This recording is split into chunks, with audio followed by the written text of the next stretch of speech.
Jay, welcome to the show. So happy to have you here. I know when we first met up, I think it was at a TMT event, and I heard what you were saying. I really thought this is something that my audience would really appreciate, and so I'm really glad you could make it. I'm happy to be here. Thanks for inviting me on. And if there's one thing that is recreational to me, it's talking business. So I appreciate the invitation to That's a great quote. Yeah. have a recreational meeting with you today. Can you share a little bit about your professional background and sort of what sparked your interest in the IT space and in this MSP space? Sure. I have a background that's pretty similar to a lot of IT guys.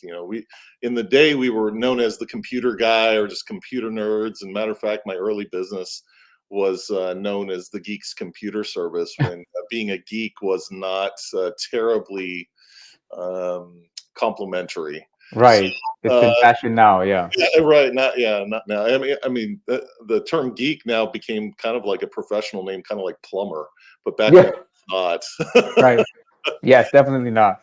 I don't know if you remember the old CBS 60 Minutes, where they did an interview with the engineer that created the standard for the American standard for HD television, and he commented how he needed a geek to come set up the thing in his home because he had worked on the standard for broadcast, but he couldn't figure out how to work the TV that ran the standard.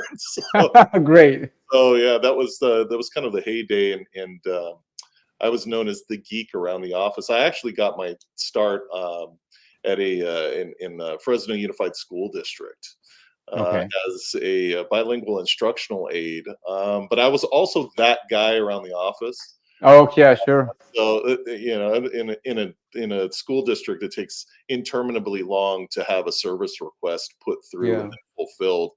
And they were the service requests that came through were for everything from fixing a concrete crack to a problem with the HVAC to also the computer systems were not working. They all went into the same system. And interestingly, that was known as a J order.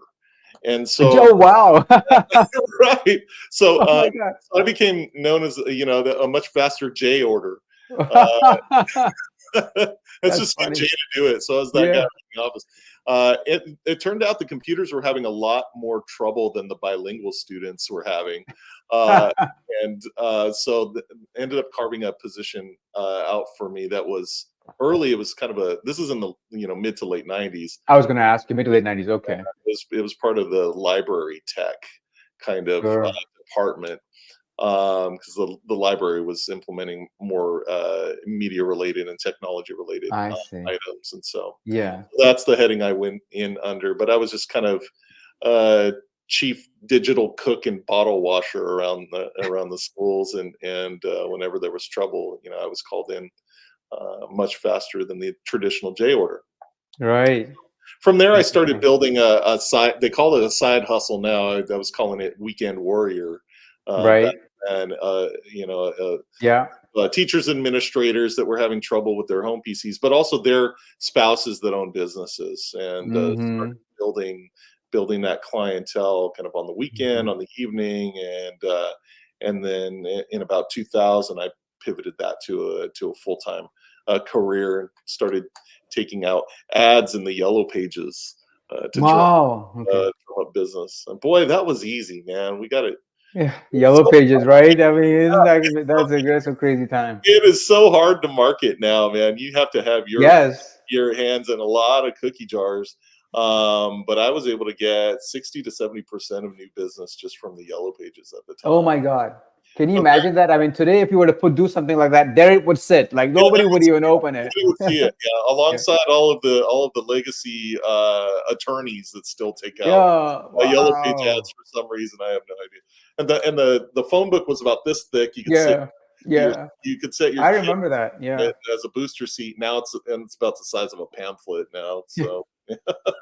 Wow. So that's how I got my professional start, just kind of on the side, in the trenches, learning business as I went. And so real ground zero type experience, right? One man ground zero type experience. And you were doing a few different things. So I think like in your DNA was somebody who just was good at fixing things or whatever whatever it happens to be. Absolutely, yeah. I mean, I have lots of fun stories of fixing electronics and stuff when I was a kid. The first thing that I fixed was a record player that didn't work at the house, and I took it apart when I Wow. was 7 years old. And yeah, Yeah. so I have it. I do have it in my blood. Yeah, Mr. Fix It. Yeah. Of Do you think, I wonder whether other people who are in this space are also like that way? I mean, like they just like to fix things and that's how they get into it. it is very common, and Yeah. working out of your garage on the side, kind of doing that Yeah. hustle, is a very common story in our Hmm. industry. That's a lot. That's how a Hmm. lot of IT guys got their start. Yeah. Very common. And then of course there is of course this is going to go sideways on this topic, but and then there is of course well, I like to do this, and Mhm. now I've started a company and now I have to start managing the company, and that Right. might not be as much fun as I thought the first Yeah, week. not at all. I mean, it has Yeah. nothing to do with anything, Right. computer repair related, IT systems related, any digital transfer of. It has nothing to do with the bits and bytes. It has everything to do with Yeah. just running a solid operation, and that's where it goes off the rails. It really Yeah. is a manifestation of the E Myth. Michael Gerber's E Myth, Hmm. where you're good at the thing, but you find out, boy, man, it really goes off the rails once I actually try to run a business. Yep. Yeah. Yep. And so 2000 you're doing this and you started your own firm. But that was not Helpdesk, was it? That was No, the geek. That was no, the geek one. not Yeah. at all. Yeah, that got my start in Yeah. computer repair, cum IT services and support at the business level, some more enterprise stuff, and then ultimately my own managed services business, um, Ah, which then okay. which then pivoted into Helpdesk.tech, and I ended up building the Helpdesk service offering that I wanted 15 years ago. That would have been Mm-hmm. really, really helpful in Mm-hmm. scaling my own business. I ended up Mm-hmm. building that service offering, Mm-hmm. just for me having that unique perspective. So Mm-hmm. So Helpless was formed when? Sounds like it was formed in like 2010-ish. Is that right? Or no, that's a fair question. The okay. rumblings of it began around, I would say, between 2010 and 2015. Okay. It was that boy, I really need this, and figuring Yeah. out how to maybe get that built, or and trying some of the other options, and Mm-hmm. those options never being really all that great. Just turning into the classic scenario. Well, if I want this done right, I'm going to have to do it myself. So Yeah. we actually made the pivot into the 2020 calamity, which turned out to be actually a really good thing for us because it Mm-hmm. blew the door off of having to explain remote work to people, and everybody just Yeah. immediately accepted out of necessity. Yeah. It really took that burden of explanation away, and took it away for any MSP partners that we might be pursuing. So we beta launched into 2020, really started gathering paid partners in 2021.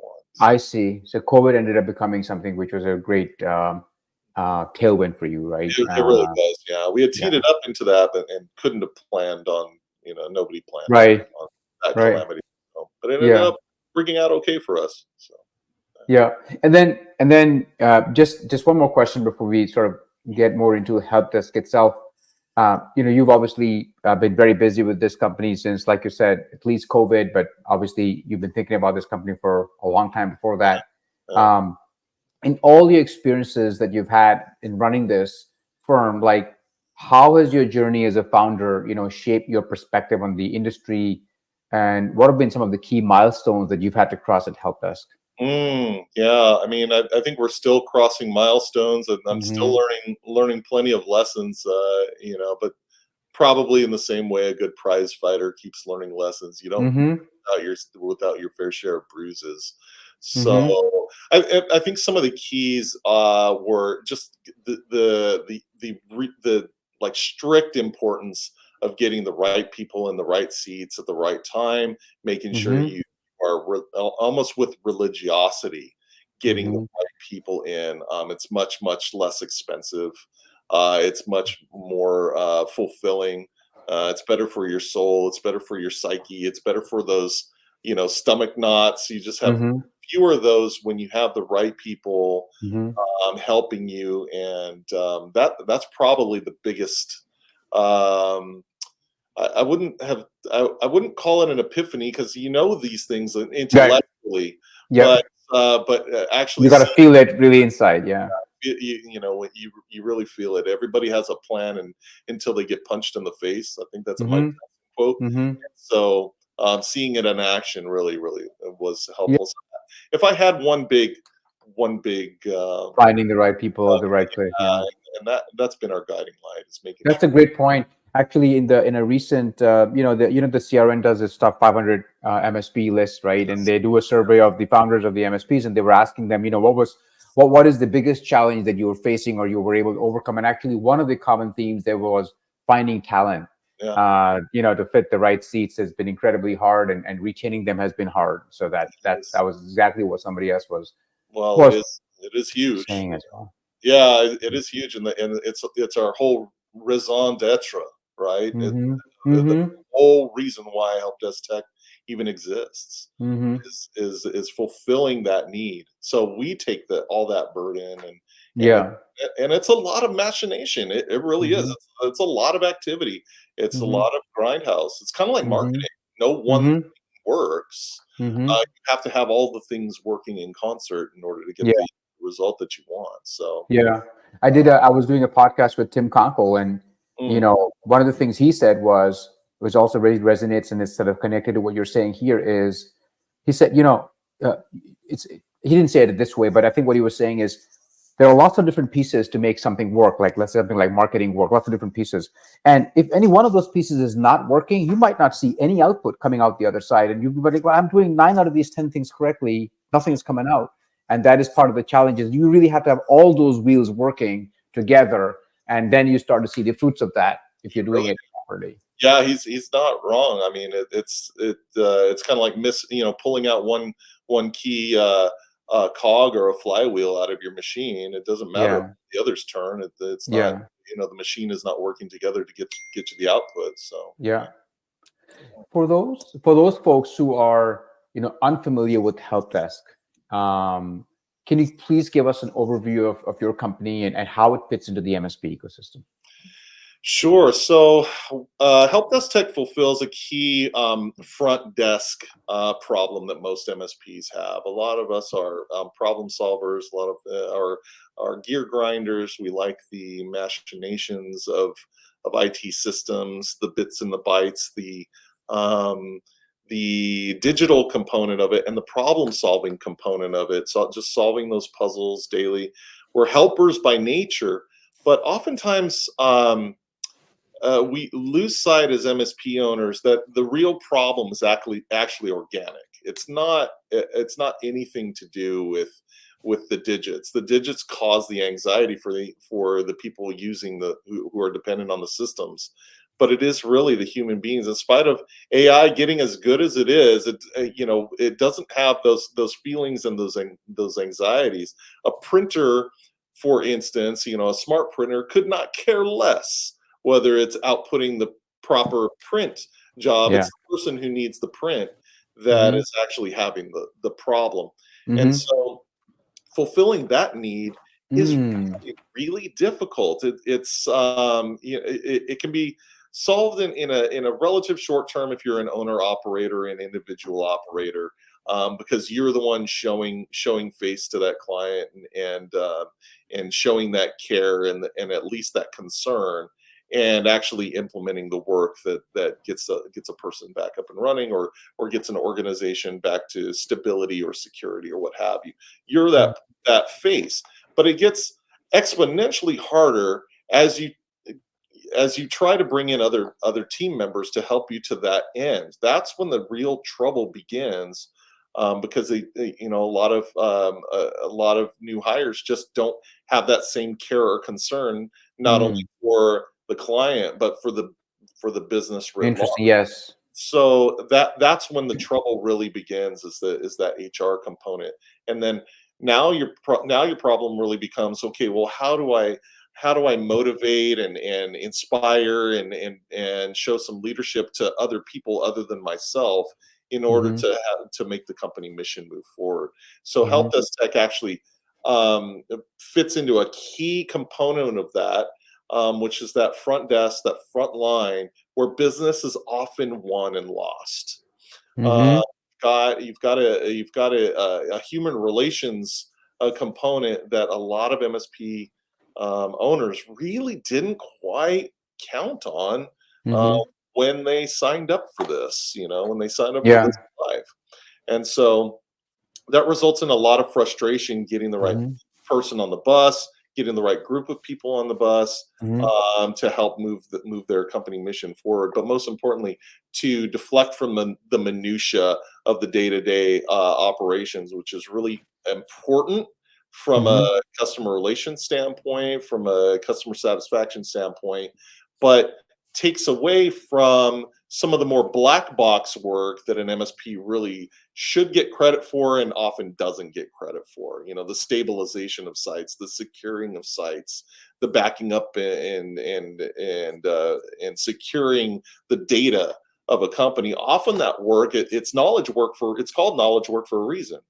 And that's because you're reasoning through problems. You're not really getting paid to do this. You're getting paid to think, and so that results in a fair amount of black box work.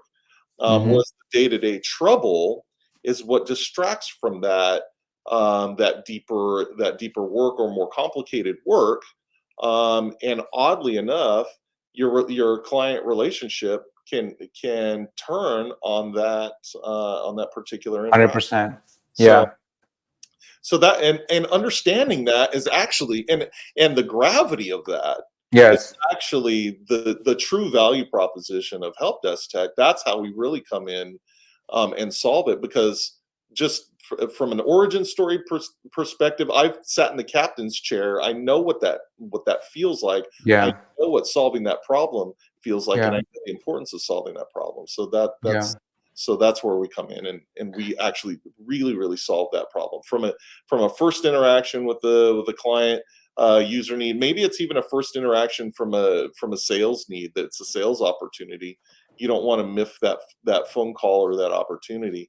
Having that first interaction be just golden is really elusive for a lot of MSPs. It's such a I as a person on the other side, right, who uses or who is the recipient of these services, I can tell you that's very accurate. When I have something which breaks down and I call up my MSP guy to come fix me, and let's say there are two people, Chris and Joe, and both of them always will fix my problem. But I know that by the time I end up speaking with Chris and finish the conversation, I just have a much better experience. Yeah, So guess what? The next time I pick up the phone, I'm asking for Chris. yes, Even though both of them have fixed. Yeah, absolutely, absolutely. yeah. Yeah. You're going to get not only the technical needs met, but you're going to get some intellectual and maybe some emotional component solved as well, right? Yeah. Yeah. Yeah. So that relationship is important. And you make a really good point. You might think that there is some other work that is more technologically profound or complicated and value add, but what your client is seeing is the person that he or she is interacting with. So from that perspective, it is critical that go well, even though it might be simple. Indeed. Uh, yeah, that's a really great point. Um, um, Specifically though, from a service offering standpoint, right? Let's say it's RMM or it's PSA, whatever. What are some of the things you offer, and what are some of the flexibilities in terms of different systems that people use that you can work with? Sure. So we try to remain as agnostic as we can about the particular stack that our MSP partners are using.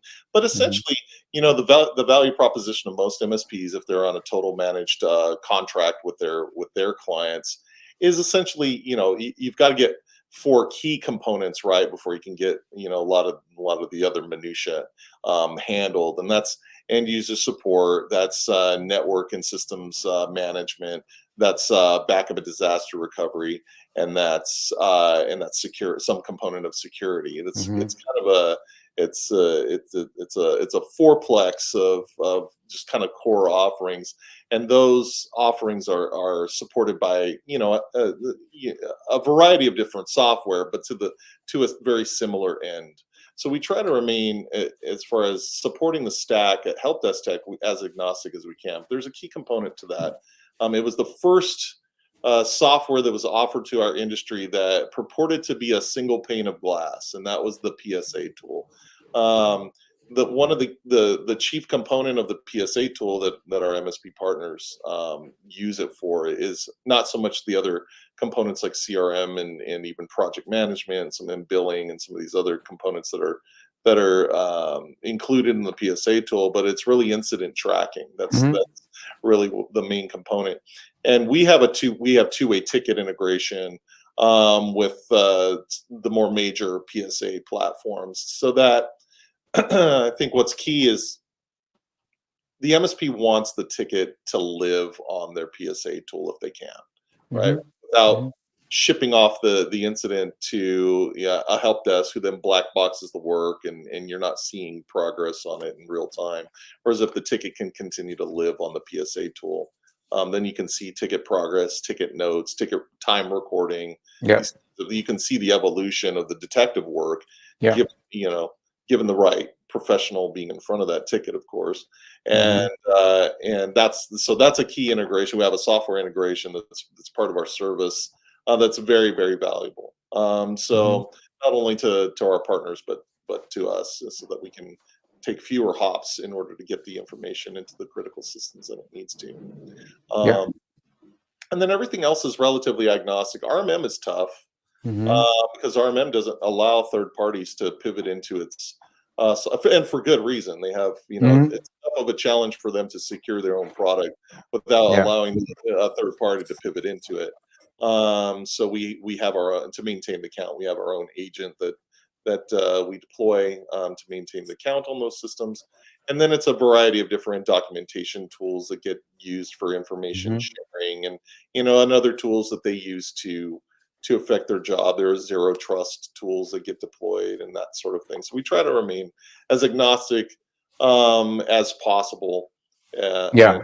And just applying just broad IT service skills to the stack that our partners bring. So so that's nice, because I think that in some ways is a bit of is a value differentiator, because I think what it allows you to do is to customize your solution to the tech stack of the client for the most part, I think, right? With probably the RMM being the exception for good reason. Yeah. That's right. Yeah, and it's just, I mean, the interaction at its core is, it's really not rocket science. It's getting a confident, friendly technician in front of the end user. I mean, that's really the core of the offering.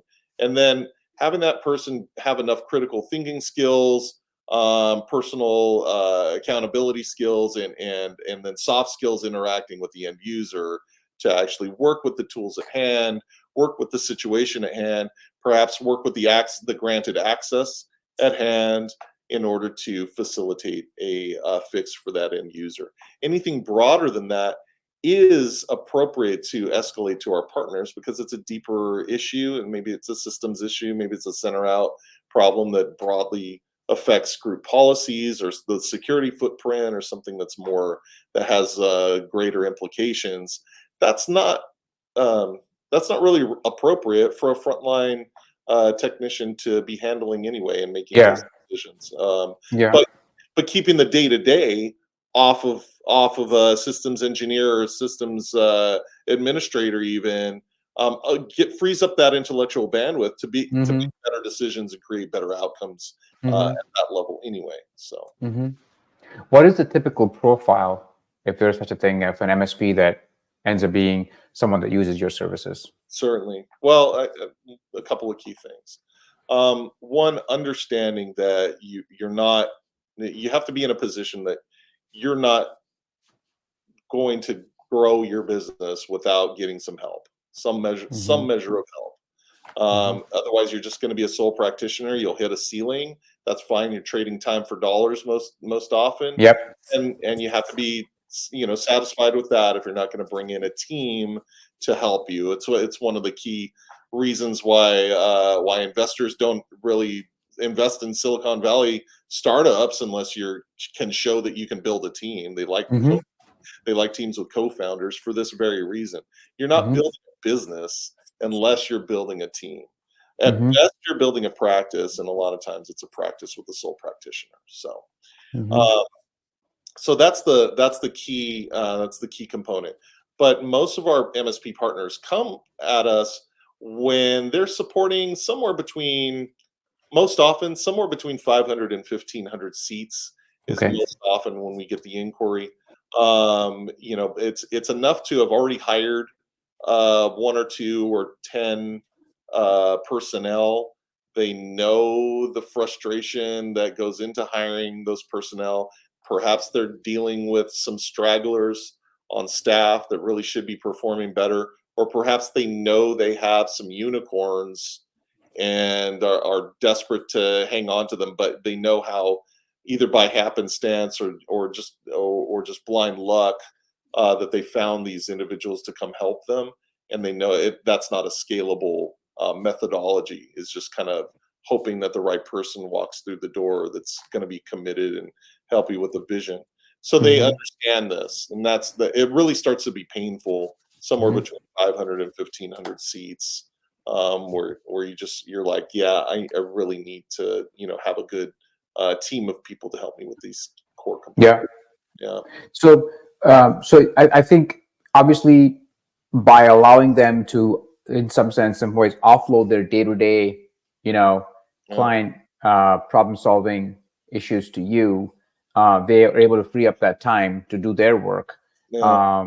And but also from a cost standpoint, you know, if you compare kind of what it might cost them to do this versus where you're at, how much of a benefit do you think you're able to provide from that standpoint? Oh, easily a 50% reduction in workforce costs. You know, we boil our costs down, well, in a couple of different ways, but our flagship product is broken down by a per seat model. And oftentimes, you know, MSPs have their heads in the sand of what it actually costs to support a seat, you know, from a day-to-day support standpoint.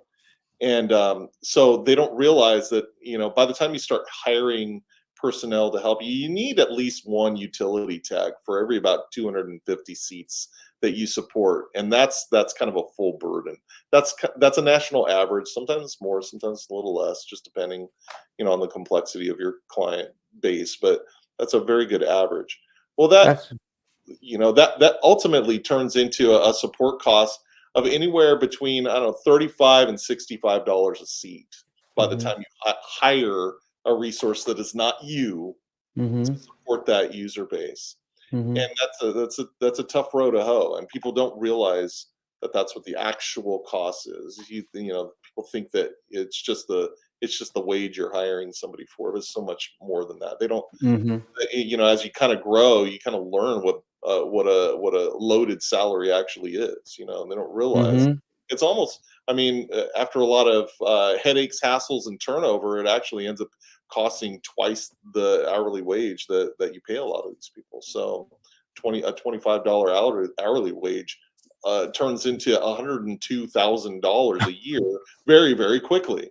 Right. And why am I not making money, or why am I making so much less now that I've hired somebody? It's because you have to make up all of that bandwidth. So we end up capping and making predictable what that per seat support cost actually is. You can budget for it. It's a real number. You know that if you charge in excess of that number, that you're making some money on that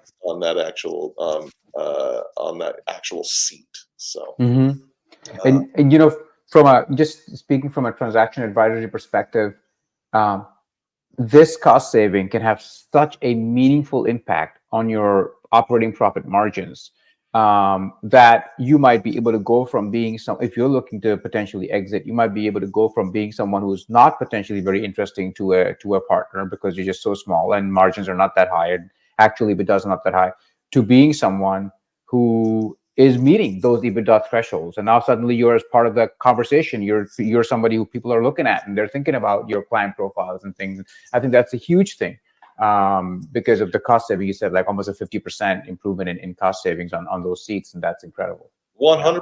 I mean, and if you think of that like dollar for dollar, that goes right into the valuation of the absolutely company. Absolutely, you know? and a multiple of that, right? Yes. You know, it's just a huge boon for the enterprise value of that organization. And you know, and why is it more attractive? Well, a business is more attractive than a practice, right? practice, you better get another practitioner to buy you out, right? Yeah. Business, you're buying an operation. Yeah. So, yeah. So like your EBITDA goes up very significantly, and then because of that, the multiple expands. So you get like this double benefit exactly. from doing something which is, I feel like, fairly simple to think through and execute, and it frees up your time to do the other things that you need to do. So it's definitely useful from that standpoint. Absolutely. I think we've touched on this, but I want to go back to this. You obviously operate in a competitive landscape. There are other service providers who do things that are similar, right? Not exactly the same, similar to what you're doing. Maybe that. What do you think sets your services apart from other providers of similar types of services? Sure. Well, I mean, again, the origin story really kind of sets the stage for it. Just knowing what real pain is, knowing what the real problem that we're solving is, that's huge. That puts me in a position to be able to put together an offering that actually is a total benefit. But mostly, we're much more in that regard. We're much more boutique. So we're able to craft the offer. We just understand the problem better, so we can solve the problem better. It's all about that context.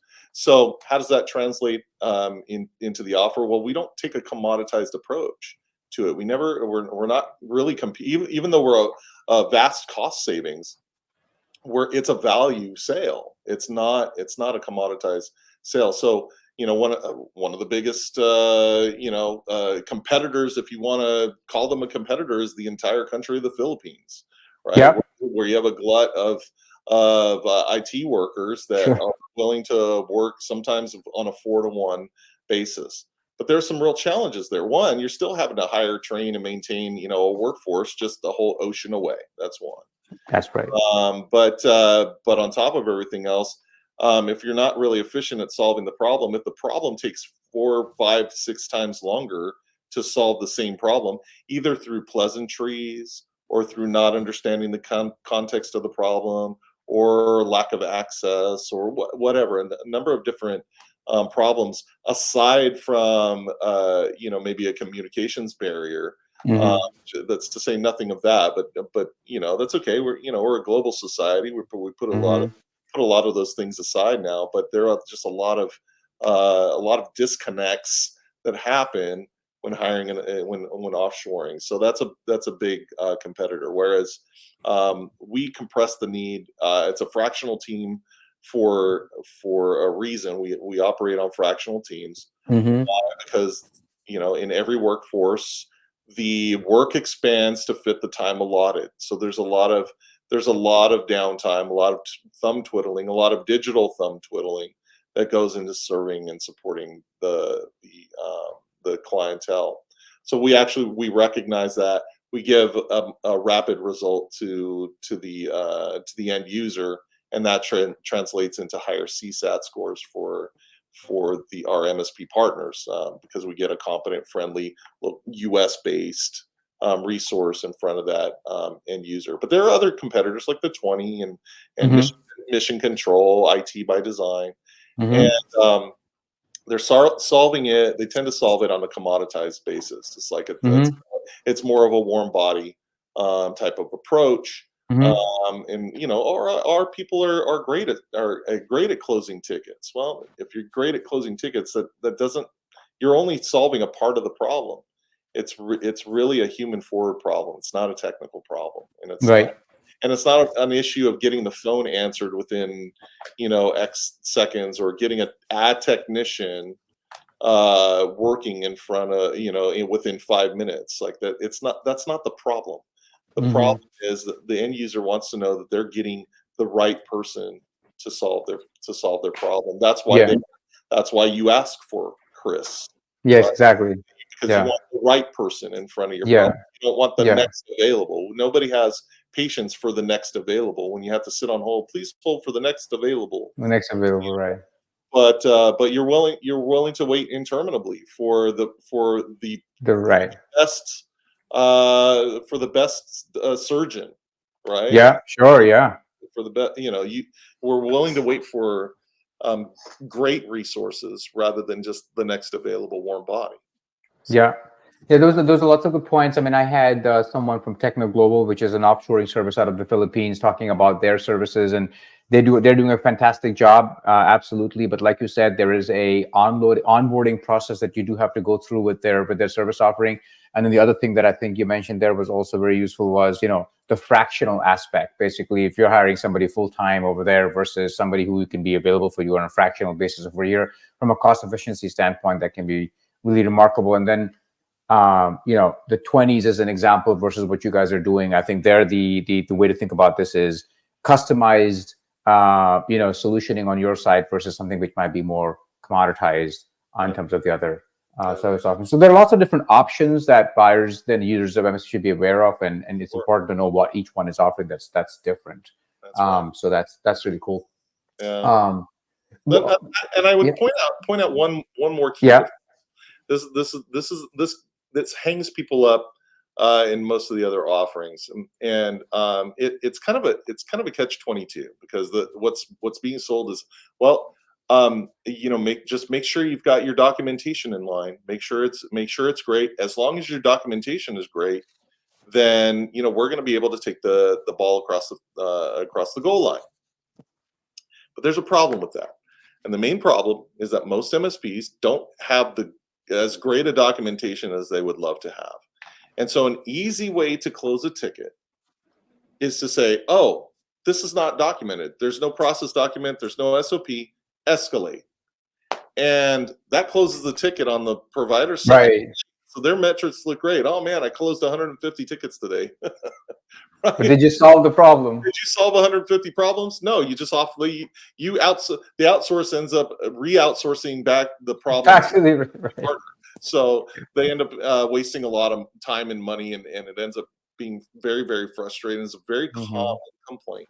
Whereas Helpdesk, I understand that, right? One, I tried some of the options. I knew it was going to be a problem, but the main problem is not putting critical thinkers, not putting good investigators, not putting good detectives in front of something that's a little more complicated or a fair amount more organic than a process document can actually account for. You just can't account for Sally Cream Cheese not being able to log into her line of business software, not because the line of business software doesn't work, but because she only does one thing. She logs in, she records a transaction, she logs out, and the icon to access that particular LOB, actually somebody was trolling her, or she fat fingered something, and it either got dragged to the recycle bin or dragged off to the right hand corner, and she doesn't know where. You can't script for that. How many things are you going to script for like that? How do you create a process document for that? Right. So you have to have human forward critical thinkers that can reason through that and give Sally a great user experience, to where at the end of the call she says, "Oh my gosh, I'm so silly. You're a genius." And that's right. Yes. I'm that guy. I'm that person who says exactly that. Yeah. That's okay, because we all have to work with each other to make the world go round. I'm not a mergers and acquisitions guy. Right. I need to depend on your knowledge base, and how do you focus on what you need to focus on? And absolutely. If you're focused on other things, you just, absolutely. So. Yeah, no, I think that's a great example, by the way. I think that's going to stick in my mind. I hope it sticks in people. Never use a lack of process document as a reason to not work the problem. Like, you can do some discovery. Like, come on, it's good old fashioned police work, Yeah, absolutely. And with IT, I think there's so many different variations of these things that can occur, especially as our tech stacks get more and more complex, and there are more and more things that are interacting with each other. I think there's more stuff that's getting uploaded and updated and all that stuff. So I think it becomes more and more relevant. I want to turn to like bigger picture stuff, but before I go there, just from a volume standpoint right now, like how many seats are you guys attending to, or is that how you think about it, or how many MSPs are, roughly speaking, you're attending to? Well, I don't reveal my exact numbers. One, I do that for a reason. One, I don't want to appear too large to some or too small to others, right? So I always describe, my client, my partner base, and then there's another key reason why I don't do it, because I don't like my existing or my new partners to be distracted by the teams that we built for our existing partners, because we build in a pod system, so we might assign a pod to one or two partners that just aren't you're never going to interact with this group of individuals ever. And so we want to build small teams. That's the idea. So we build these teams small on purpose, and then that's the small team that you interact with, regardless of how many calls you actually have,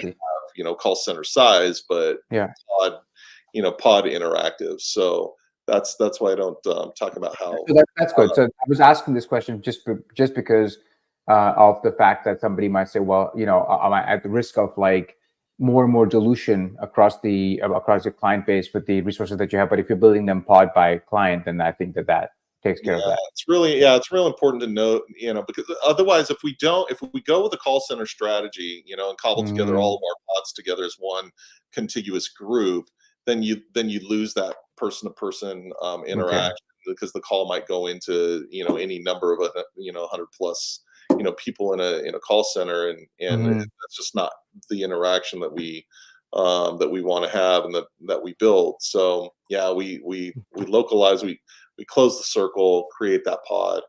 That way that our partners get to know these people on a first name basis, and most importantly, their end users get to know us on a first name basis. And that's again that personal aspect of the service offering that makes you distinct from other people.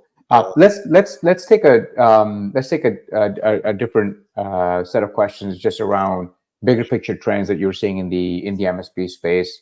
What are some of the major trends or shifts that you think you're seeing on your side, and what do you think how is that going to impact like the future of this industry, in the medium term? Let's call it 5 years.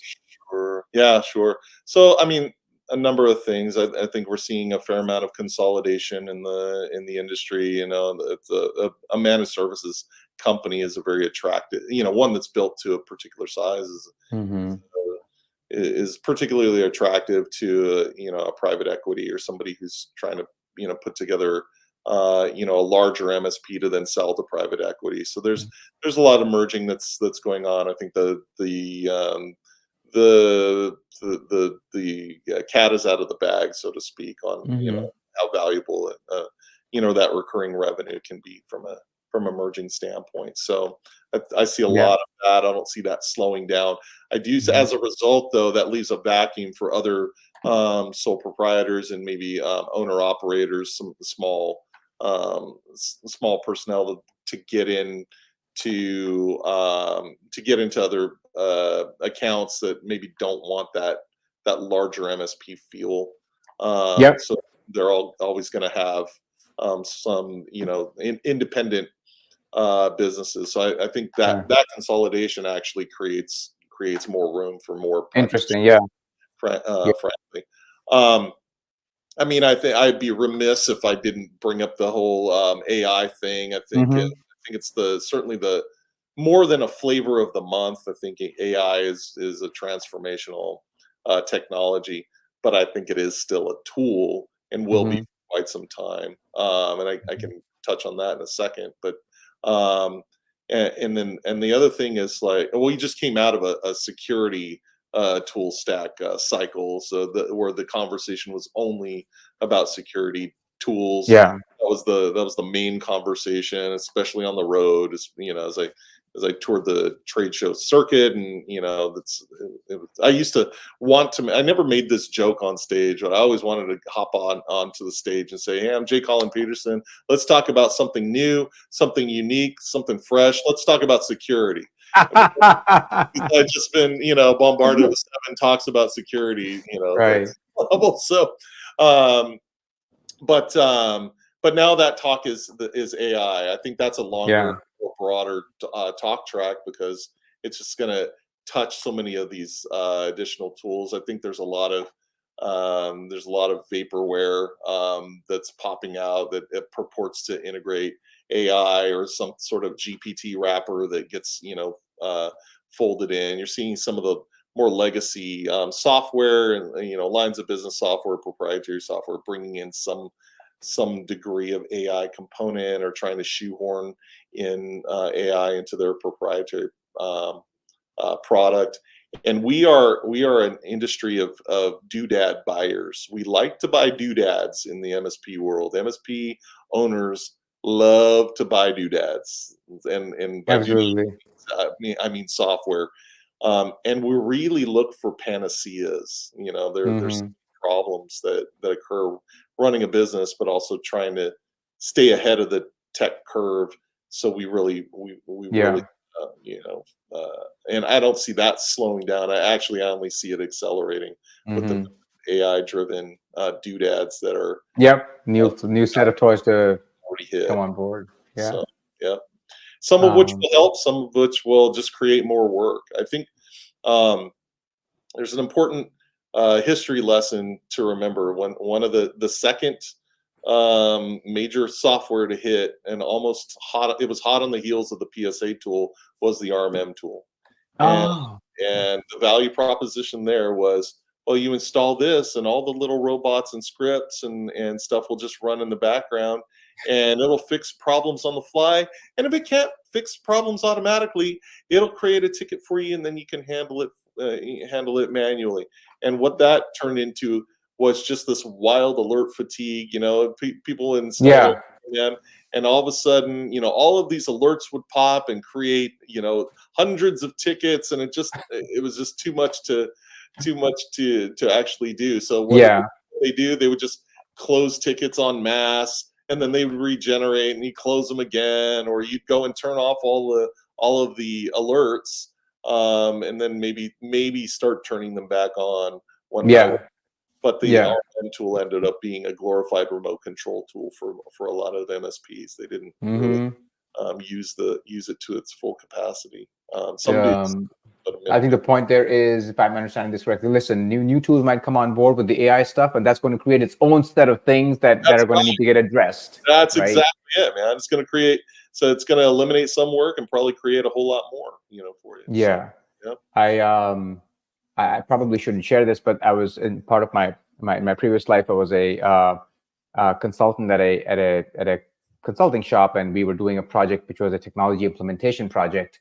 The idea was that if you install this technology piece, then it would obviate the need for a lot of people working on solving this problem manually. And maybe it was a year or so ago that I bumped into the person who was actually in charge of the project, and I was like, well, you guys got this implemented, you must be running this efficiently, your team must be leaner and meaner now. And he was like, actually, we got more people on that team than we had before. Exactly. They're doing different things, but there are more people on the team. That's right, exactly. Yeah, because it created more work or different other work, set of things. Or opened up the window to let fresh air in, and it blew all the papers off the desk. So exactly. I mean, you're shifting responsibility sometimes. What advice would you give to MSPs that are looking to be competitive and grow in this really rapidly evolving tech landscape? Gosh, I would lean into humanity a little bit more. I would certainly be, focused on building solid relationships and not chase the bottom. I think it's just, I think that's wildly important, is to make sure that MSP owners resist the urge to either slash prices or chase the easy dollars, and maybe go for something that's a bit more complex. I think we run the risk of becoming this kind of glorified PC techs, and not actual strategizers. Focus on the business needs. I think that's. I would like to see more focus on MSP owners really focusing in and dialing in on the business need of the client that they actually serve. If you do that, it makes you more indispensable to that client, but it just gives you a broader understanding of the problem you're actually solving. I'd like to see more MSP owners niche down and figure out an industry that they can serve completely. It doesn't come without its risks. I mean, in 2020, if your niche was water parks, for instance, or family fun centers or something, then you would have been in some trouble. But by and large, I think niching down really, really is helpful, because you understand an industry more completely. And so I don't know. Those would be. Yeah, those are great. Those are great points. I mean, the pricing point is a really good one. I think associated with that also is to go after clients who are not as price sensitive, right? So that you have the ability to do that pricing better. 100%. Yeah, I think Yeah, it's Disney who said, if you want to, if you want your staff to be happy, if we want our, I think they call them cast members, if we want our cast members to be happy, we have to hire happy people. Well, if you want if you want to work with profitable companies, then you have to go after the business of profitable companies. And if you go yeah, after the business from broke companies, you're just going to yes, find yourself chasing your dollar, or sending them to small claims court, way too yeah, often. And yeah, it's just, it's a much more, yeah. So that's an excellent point. yeah, Go after more, larger accounts, maybe, uh, yeah. that have budget, that see the importance, or that do adopt a technology forward standpoint instead of a Yeah, technology resistant, or you know uh, when a company is only putting technology in place because they can't avoid it. Well, those are exactly. not They're great. going to be much more inelastic with pricing. I mean, I think part of it happens because there are so many more of these smaller companies than there are of the larger companies, and so it might be that you find them more easily. Yeah, that's But as an advisor, like I have had it pointed out to me more than once, an acquirer looking at a profile and saying, I'm actually going to discount this stream of revenues much more heavily because it is being generated by accounts that are less than 1,000 MRR, $1,000 in right. MRR. And so these are basically very small accounts, and it's the operational overhead for me to manage them is not worth it. And so I'm just going to discount those revenues much more severely than the other revenue streams. And that there's a lesson there for an MSP in terms of how they build out a client profile, which is attractive to someone who's looking to make an acquisition, Absolutely. Yeah, which is along the same selling on lines. value and not on price is just such an important lesson to. And I get the idea that shavings make a pile. Yeah, That is a real concept, but yeah, the capturing of those shavings really does need to be not a terribly expensive or time consuming yes, uh, process. So yes, and those shavings, they pile up and they turn into a yeah, large thing, and it minimizes your exposure. If one client goes out of business, it doesn't affect your entire income stream. yes, I get absolutely, but absolutely. There's a balance to be had there, right? You can't just put all your eggs in one basket as well. Yeah. absolutely, you can, if you think big enough, you can change the size of your shavings. You know, Yes. so, Yes. and the Yes. thickness, and broadness. Yes. So. Yeah. And then Um, that gets into the other piece. So this is the operational piece of the conversation, but that gets into the other piece of your sales and marketing strategies for how do you attract those clients and build those shavings that are thicker over Absolutely. time. Yeah. You How are you know. positioning your messaging? Who are you targeting? Yeah. Yeah, are you crystal clear about what your customer profile is? Yes. And are you creating messaging that resonates with them? That's why it's helpful to niche down, is because you Mm-hmm. dial in Mm-hmm. messaging. Yeah. So, Yeah. For sure.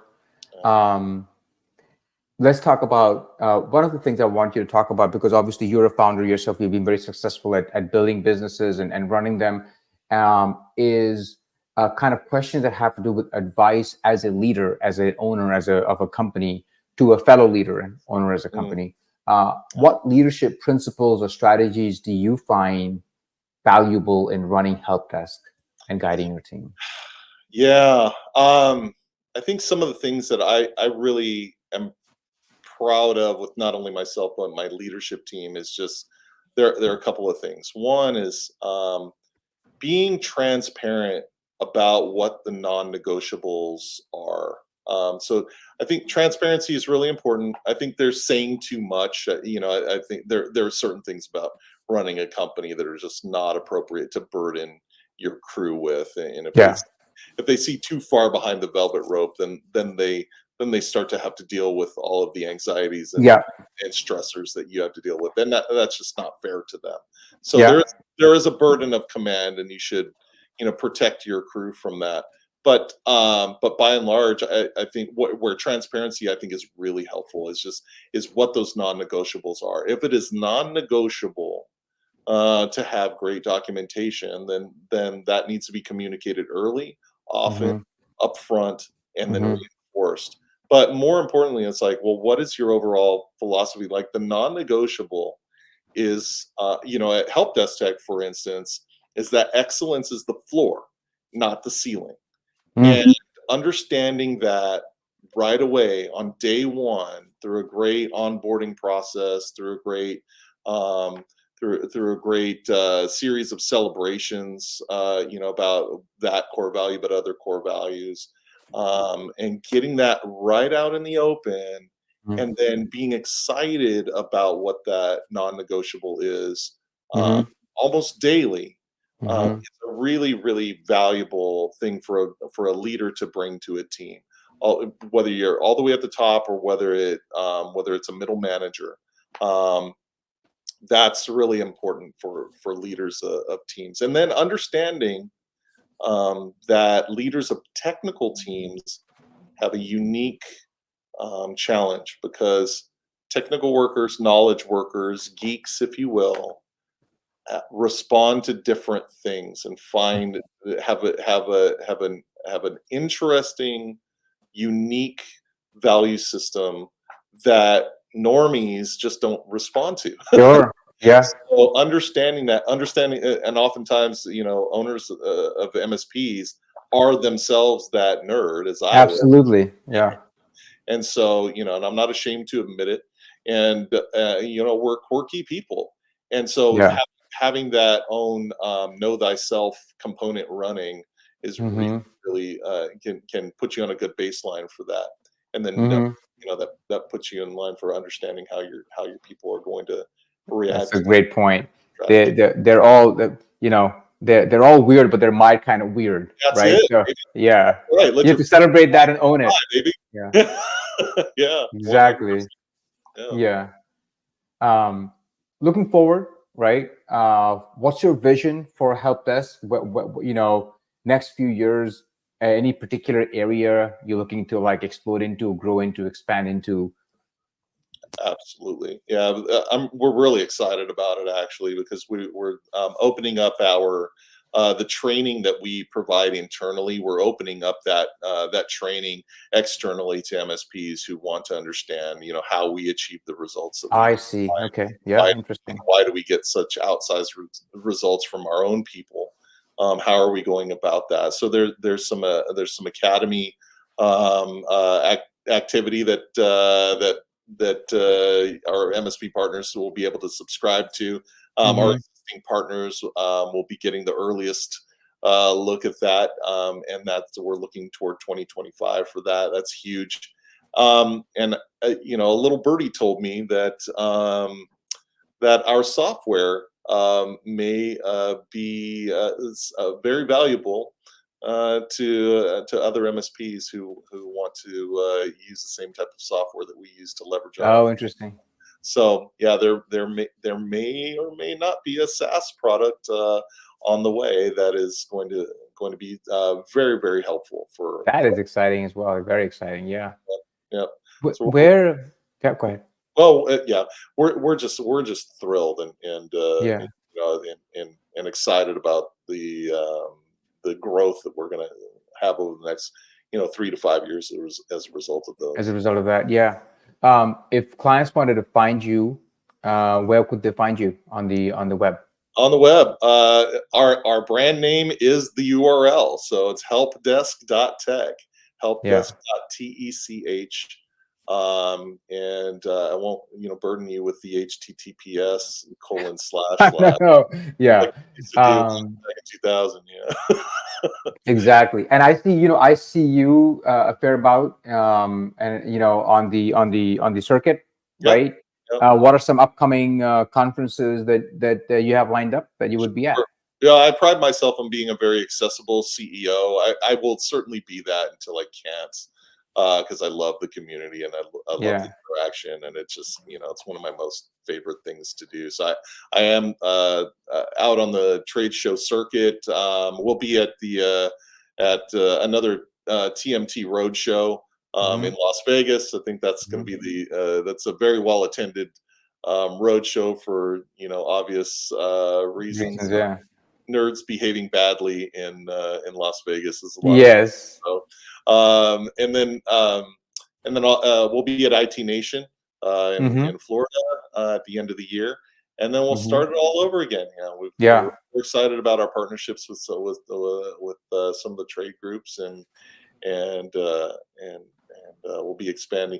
We'll be increasing our footprint, hopefully on the West Coast. That's trade shows are kind of scant in the West Coast. That's true. Yes. So we're hoping to be able to take advantage of a little bit more opportunity on the West Coast and have that activity meet our East Coast activity. So cool. Well, maybe I'll bump into you in ID Nation, and best of luck with the one in Vegas as well. That is the last TMT one that I went to was really a lot of fun. So I'm sure that one's going to be as well. They always put on a great show. Yeah, they do. Yeah, it was really great. Great for attendees, and they're great for vendors too. So have a lot of fun.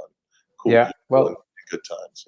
Yeah. Jay, Colin, Petersen, thank you so much for sharing this podcast with me. I really appreciate your telling me about your thoughts, your views about Helpdesk itself. Can't wait to get this out there for my listeners to dig into, and I hope to stay in touch with you. It's my pleasure. Thanks for the invitation to come on, and I had a lot of fun. Thanks for inviting me on. Awesome. Thanks a lot, Jay. You bet.